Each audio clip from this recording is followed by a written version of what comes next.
Pois bem, boa noite mais uma vez, meus queridos amigos, amigas.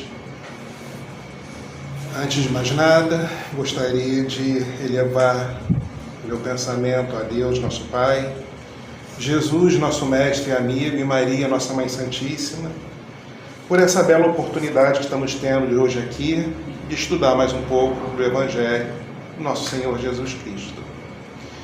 Eu trouxe para a nossa reflexão hoje, e eu já peço desculpa pela letra horrível, o tema A Missão de Jesus.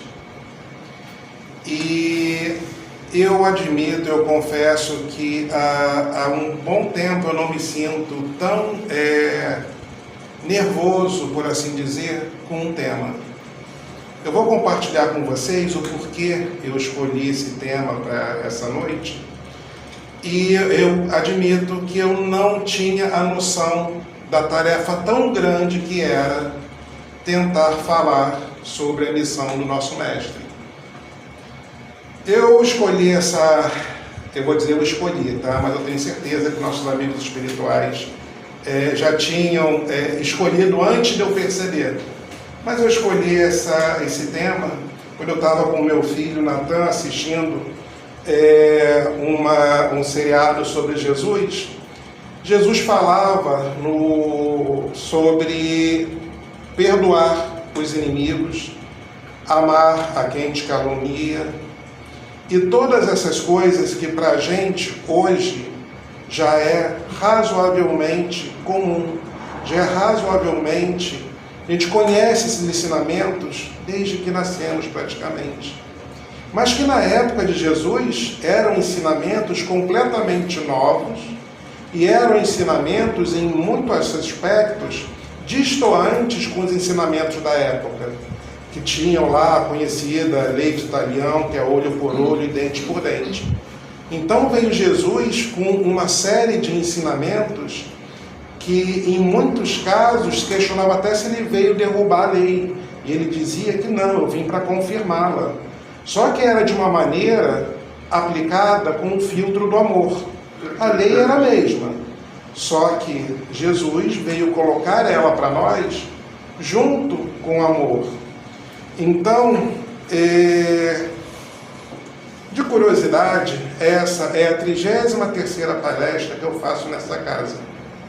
E foi a primeira vez em que, ao começar a preparar o estudo, eu vi que eu não tinha a menor condição de fazer um estudo minimamente aproveitável em 45 minutos. Então eu vou pedir licença de vocês, vou fazer o estudo hoje até onde der, e em seguida a gente continua ele na próxima oportunidade. Porque geralmente eu preparo 3 folhas para trazer como orientação. Hoje, se não me engano, foram 9. E isso porque eu resumi muito. Tá? Tem muitos trechos que eu achei muito instrutivos e muito lindos, que eu gostaria de colocar aqui, mas acabaria virando coisa para 6 meses. Então, isso é um demonstrativo de como a missão de Jesus é grandiosa. Não dá para resumir em 45 minutos, não dá para resumir em 1h30. Vamos ver o que a gente consegue fazer. E eu gostaria de falar mais uma vez, que eu acabei esquecendo, que quando eu e Natan conversamos sobre a missão de Jesus, vendo o seriado, a gente concluiu que a pergunta que surgiu dessa reflexão foi: se a gente, estamos aqui hoje no ano de 2025... 26, foi o que eu disse. Vocês estão...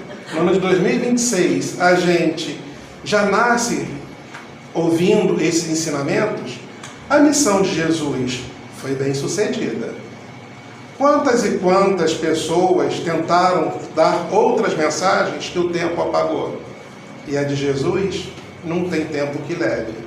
Existe até hoje e vai perdurar até os últimos dias. Então vamos começar o estudo em si. Falar da missão de Jesus em 45 minutos é como tentar conter o oceano em um copo. É como tentar entender o oceano vendo apenas algumas ondas. Mas se isso é tudo que temos condições de, por enquanto, alcançar, ao menos, tentaremos separar as que nos ajudem a amar mais e a servir melhor. Ou seja, de todo o oceano de ensinamentos e de amor que Jesus disponibilizou para a gente ainda não temos condições de entender tudo, da mesma forma que os apóstolos não tiveram condições de entender tudo, e muitos dos ouvintes entenderam muito menos do que os apóstolos. Nós ainda não temos a condição de entender todos os ensinamentos do nosso Mestre, mas os ensinamentos são imorredouros, eles persistem, e nós estamos evoluindo para entender a plenitude desses ensinamentos, porque o próprio Mestre disse que um dia nós podemos fazer tudo o que ele fez e até mais.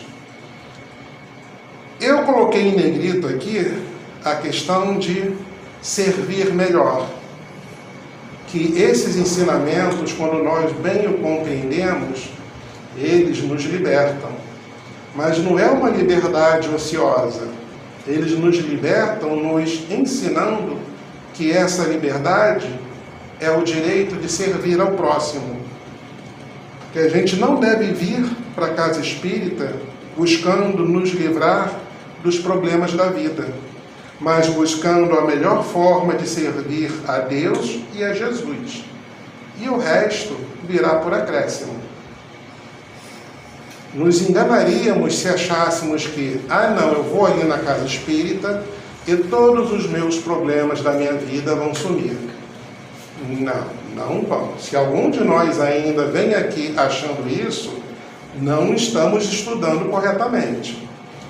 Os problemas existem por um motivo, e nós vamos estudar aqui hoje, daqui a uma semana, mas o Espiritismo nos ensina o porquê desses problemas existirem, nos ensina como lidarmos no nosso dia a dia com esses problemas, nos ensina como evitarmos que tenhamos esses problemas semelhantes no futuro.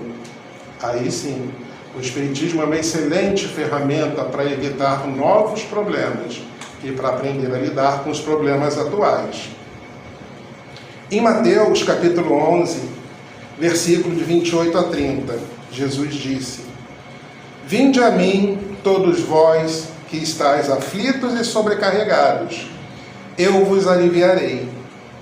Tomai sobre vós o meu jugo e aprendei comigo, que sou brando e humilde de coração, e achareis repouso para vossas almas, pois é suave o meu jugo e leve o meu fardo.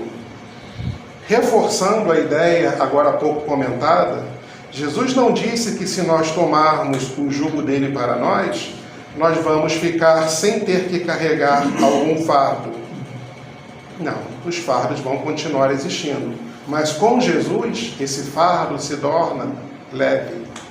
Se hoje nós temos algum fardo que parece que vai nos esmagar, aqueles problemas da vida que quando a gente acorda, parece que a gente não quer sair da cama para enfrentar eles, com Jesus, eles ficam muito mais leves. Eu tentei, não sei ainda se com algum sucesso, dividir esse tema em 6 itens, até para eu tentar não me perder, porque são muitos assuntos, são muitos ensinamentos. Então, como na nossa própria vida, quando a gente organiza, quando a gente planeja, a gente se aproxima um pouco mais do êxito. Então eu dividi o tema, a missão de Jesus, em 6 itens, que são Gênese planetária, ou seja, a criação do planeta. Nenhuma ovelha se perca, que nenhuma ovelha se perca. Quem são as ovelhas? Eu não vou falar agora, não vou adiantar, não vou dar spoiler. Item 3, preparação espiritual. Eu pretendo conversar com vocês sobre a imensa preparação espiritual que houve para que Jesus viesse caminhar entre nós. No item 4, a gente disserta um pouco sobre o advento do Evangelho, ou seja, o ato de Jesus trazer até nós o Evangelho. No item 5, construção moral histórica. Aqui nós vamos conversar um pouco sobre como o exemplo e os ensinamentos de Jesus não se limitaram aos 33 anos de vida dele, não se limitaram a algumas décadas de vida dos apóstolos, como os ensinamentos dele vieram, de certa forma, evoluindo e moldando o mundo como nós conhecemos hoje. Não só para nós cristãos, mas a gente pode afirmar com alguma certeza que todas as pessoas cristãs ou não do mundo foram de alguma forma impactados pelo Evangelho de nosso Senhor Jesus Cristo. E por último, o item 6, Consolador Prometido, que é, no nosso entendimento, a nossa doutrina espírita. Então vamos ao item 1, que é o papel de Jesus na gênese planetária. Na visão espírita, Jesus não é apenas um mestre moral, mas o governador espiritual da Terra, participante das decisões magnas desde os primórdios do orbe. No livro A Caminho da Luz, de Emmanuel e Chico Xavier, que eu recomendo fortemente que todos nós leiamos, e eu já o li talvez há umas 2 décadas atrás, e vou ler de novo esse ano, é um compromisso que eu coloquei para mim, de reler esse livro, porque é um livro magnífico. Nesse livro, A Caminho da Luz, Emmanuel fala no capítulo 1, que é titulado A Gênese Planetária. Esse capítulo descreve a comunidade de espíritos puros, da qual Jesus é um dos membros, que se reuniu em 2 momentos diferentes na história do planeta. O primeiro foi na própria organização da Terra, quando uma massa de matéria se desprendeu do Sol que havia acabado de se formar, e essa massa viria a formar a Terra, e eles se reuniram também para tomar as decisões para a vinda de Jesus à Terra.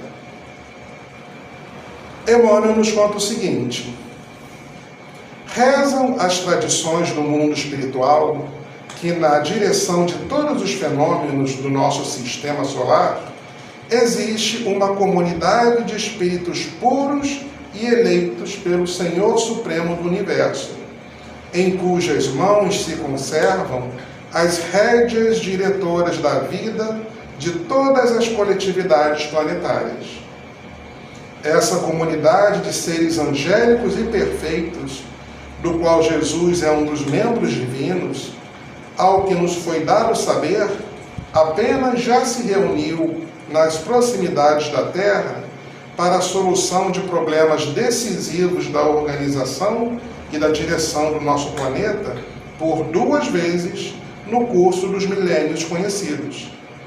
A primeira verificou-se quando o orbe terrestre se desprendia da nebulosa solar, a fim de que se lançassem no tempo e no espaço as balizas do nosso sistema cosmogônico e os pródomos da vida na matéria em ignição. Ou seja, naquela massa ainda de, vamos dizer, pedra derretida, já foi inserido ali os princípios vitais que um dia se tornariam toda a forma de vida do nosso planeta. E a segunda, quando se decidia a vinda do Senhor à face da terra, trazendo à família humana a lição imortal do seu evangelho de amor e redenção. Então, Emmanuel diz para a gente, de forma inequívoca, que Jesus já era Jesus, já era o Espírito luminoso e perfeito que Ele é, antes da Terra ser Terra, antes do nosso planeta existir. E os cientistas estimam que o nosso planeta tem 4,5 bilhões de anos. Então, há 4,5 bilhões de anos atrás, Jesus já era um espírito puro, um espírito perfeito. Aí a gente vê como, ontem eu fui comemorar o aniversário do meu pai de 75 anos, falei para ele, você está velhinho, hein? 75 anos. Jesus, há 4 bilhões e meio de anos atrás, já era Jesus. No capítulo 12 desse mesmo livro, intitulado A Vinda de Jesus, Emmanuel nos diz o seguinte: a manjedoura. A manjedoura assinalava o ponto inicial da lição salvadora do Cristo, como a dizer que a humildade representa a chave de todas as virtudes. Eu vou ler novamente para que eu mesmo grave muito bem isso. A humildade representa a chave de todas as virtudes. A humildade abre as portas para as demais virtudes. Então, se nós queremos, se nós desejamos nos aproximar de Deus, nosso Pai, através do cultivo de virtudes, a humildade é o primeiro passo para conseguirmos esse objetivo. Continuando. Começava a era definitiva da maioridade espiritual da humanidade terrestre, de vez que Jesus, com sua exemplificação divina, entregaria o código da fraternidade e do amor a todos os corações. Debalde, os escritores materialistas de todos os tempos vulgarizaram o grande acontecimento, ironizando os altos fenômenos mediúnicos que o precederam. A figura de Simeão, Ana, Isabel, João Batista, José, bem como a personalidade sublimada de Maria, tem sido muitas vezes objeto de observações injustas e maliciosas. Mas a realidade é que, somente com o concurso daqueles mensageiros da Boa Nova, portadores da contribuição de fervor, crença e vida, poderia Jesus lançar na terra os fundamentos da verdade inabalável. Então Jesus teve a sua vinda devidamente programada, teve a sua vinda devidamente auxiliada por outros espíritos de altíssima hierarquia que vieram preparar o caminho, que vieram dar suporte para a missão gigantesca que ele vinha desempenhar. E eu acho muito interessante nesse texto que Emmanuel trouxe para a gente, que ele fala aqui de forma bem simples, que deixa quase a passar desapercebido, dizendo que a missão de Jesus era a exemplificação divina. Ele não veio apenas falar, ele não escreveu, que se saiba, uma linha sequer. O único relato que tem de Jesus escrevendo é no chão com o dedo, no caso da mulher adúltera. Fora isso, não tem registro de Jesus ter escrito nada. Ele não veio para escrever, ele veio para trazer o código moral da humanidade futura e para exemplificar essa conduta moral. Porque a gente tem um grande amigo que diz que a única forma de ensinar é o exemplo. Então, Jesus, como o professor maior, não podia fazer outra forma de ensinar que não fosse exemplificar o que ele dizia. E, como uma proposta de reflexão, eu pergunto, sabendo que Jesus acompanha a Terra desde a formação, como isso redefine minha confiança nas leis divinas quando enfrento crises individuais ou coletivas? Quando a gente entende, já sem a menor sombra de dúvida, que Jesus é Jesus há mais tempo do que a gente consegue conceber, há mais tempo do que a nossa mente consegue compreender, Jesus já era Jesus. Nós já éramos designados para ser ovelhas dele. Tira qualquer possibilidade do acaso. Tudo passa a ser um plano gigantesco, grandioso e amoroso de Deus. O que essa informação redefine na nossa vida? Será que a gente tem o direito de continuar cometendo os erros que todos nós cometemos no nosso dia a dia? Cada um de nós tem e cada um de nós sabe suas próprias dificuldades. Será que quando a gente se vê como parte desse plano de bilhões de anos, desse plano de Deus que foi confiado a Jesus, a gente tem o direito de atrapalhar esse plano com as nossas pequenas e diárias incorreções? Eu admito para vocês, como eu disse no começo, que esse estudo colocou sobre mim uma responsabilidade maior do que eu percebia no meu dia a dia. E não é uma coisa ruim, mas eu percebo que eu sou parte integrante de um plano imenso, que o acaso não existe e não faz parte do meu dia a dia. Então, com isso, a gente, por hora, encerra o item 1, que é a Gênese planetária. Vamos, então, adentrar no item 2, que nenhuma ovelha se perca. É claro que não é surpresa para nenhum de nós que as ovelhas somos nós, e que o pastor é o nosso Mestre Jesus. Então, a ideia central desse item é que o pastoreio do Cristo é universal e irrenunciável. A Iago me sugeriu essa palavra, tá? Porque eu mal consigo falar. Irrenunciável. Ou seja, não adianta a gente dizer, eu não sou uma ovelha de Jesus. Eu posso dizer isso 1000 vezes, eu posso bater o pé e fazer biquinho, mas eu vou continuar sendo uma ovelha de Jesus. Não há condenação eterna. Há educação para o bem e destino ao progresso. Ou seja, o Evangelho que Jesus trouxe para nós, quando ele nos diz que nenhuma ovelha do meu rebanho se perderá, se a gente parar, pensar, respirar, beber uma água, pensar mais um pouquinho, provavelmente a gente vai perceber que, quando ele diz que nenhuma ovelha se perderá, ele está querendo dizer, em outras palavras, que não há condenação eterna, que nenhum de nós vamos para um inferno eterno, que nenhum de nós vamos passar por qualquer tipo de sofrimento eterno, porque senão nós estaríamos perdidos para sempre. Não, Jesus nos disse que se seguirmos os ensinamentos dele, se aceitarmos o jugo dele e carregarmos o fardo que ele põe sobre nossos ombros, que é leve, nós vamos encontrar a salvação.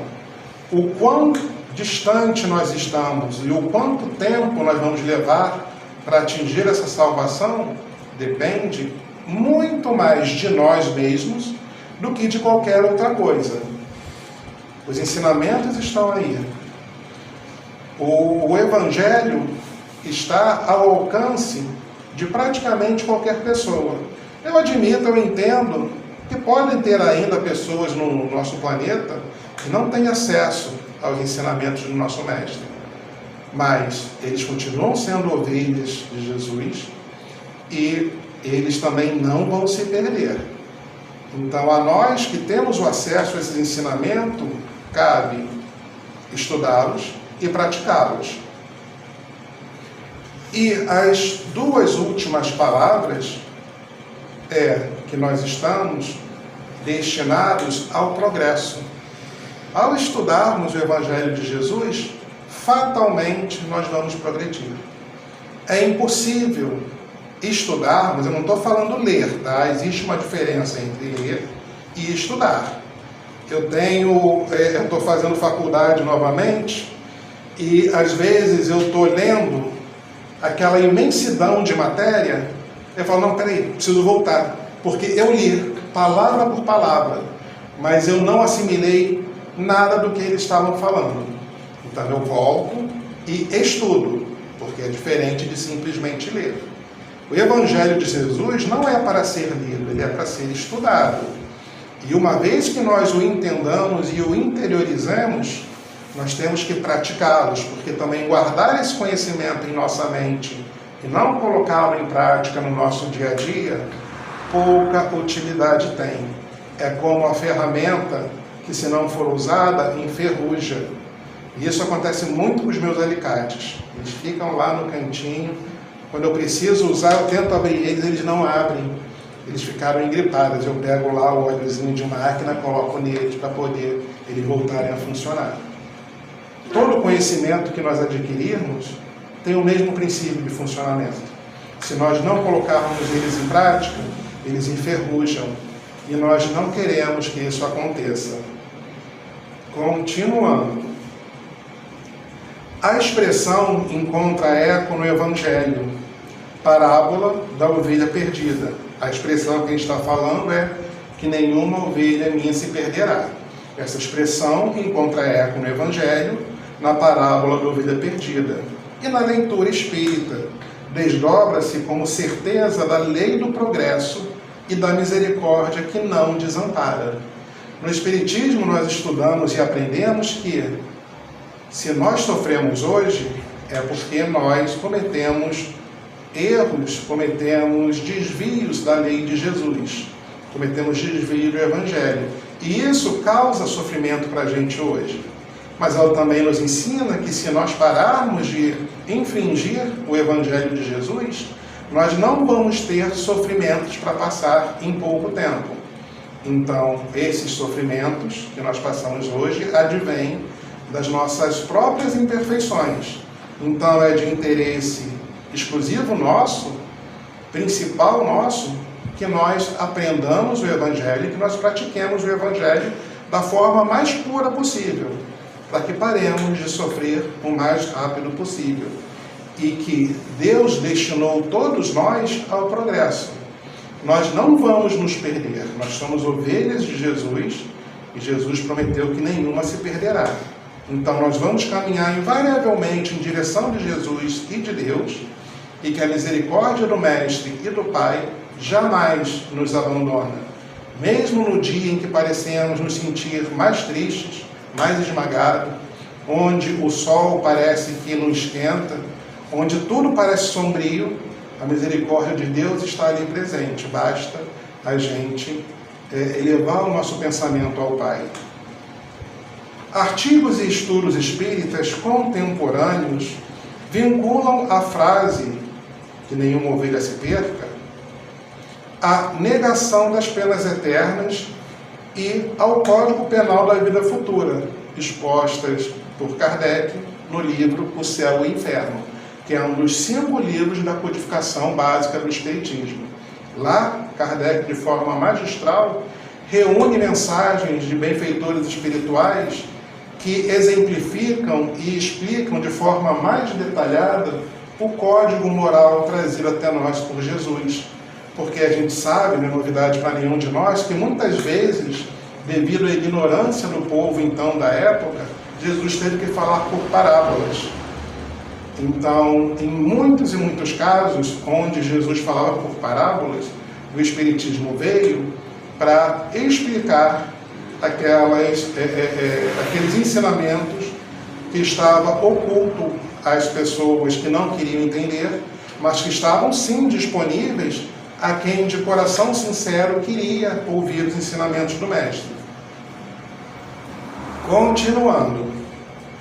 O Evangelho segundo o Espiritismo apresenta Cristo como Consolador, que alivia os aflitos e exige a vivência da lei do amor, quando diz que seu jugo é leve, porque é o dever de amar.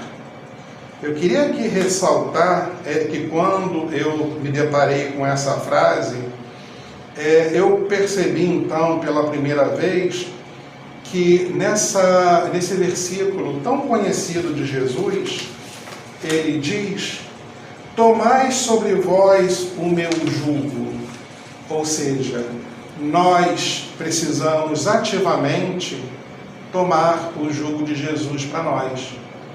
Os imperadores da terra, os tiranos da terra, impunham e impõem ainda hoje o jugo deles ao povo. Jesus não impôs. Ele disse: tomai sobre vós o meu jugo. Ou seja, quem não quiser, é contigo.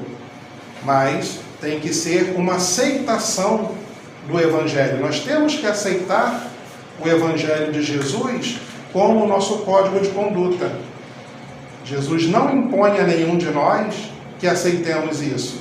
É claro que percebemos já hoje que se não o aceitarmos, ou tanto quanto protelarmos em aceitar o código de conduta, o código de moral, de amor trazido até nós por Jesus, mais tempo vamos continuar sofrendo. Mas é uma escolha nossa, não é uma imposição do Mestre. Mais uma pequena reflexão para a gente, com base nisso que a gente estudou. Se ninguém se perde em definitivo, ou seja, se não há inferno eterno, o que devo fazer para não me perder? E qual o meu papel como cooperador para que irmãos desgarrados reencontrem o caminho? Essa reflexão traz dois aspectos que eu acho de fundamental importância. O primeiro é que, se nós estamos aqui nessa noite na Casa Espírita, ou os irmãos que estão em outras denominações religiosas, de alguma forma nós estamos já procurando um caminho. De alguma forma nós já saímos da inatividade e estamos procurando seguir ao Mestre. Mas não nos iludamos que o mundo prega armadilhas em nós. Existem forças que querem a nossa derrocada, que querem que nós nos percamos desse caminho. Então, temos sempre que seguir o ensinamento do orai e vigiai. Porque estamos aqui hoje, ótimo para nós, mas nós temos que continuar no caminho que nos leva até o Mestre. Nós temos que perseverar em seguir e ampliar a nossa conduta dentro da doutrina, dentro dos ensinamentos do nosso Mestre Jesus. Isso feito, quando a gente já está num caminho que nos leva até o Mestre, é importante, tanto quanto possível, que a gente multiplique esse benefício que nós recebemos de Jesus.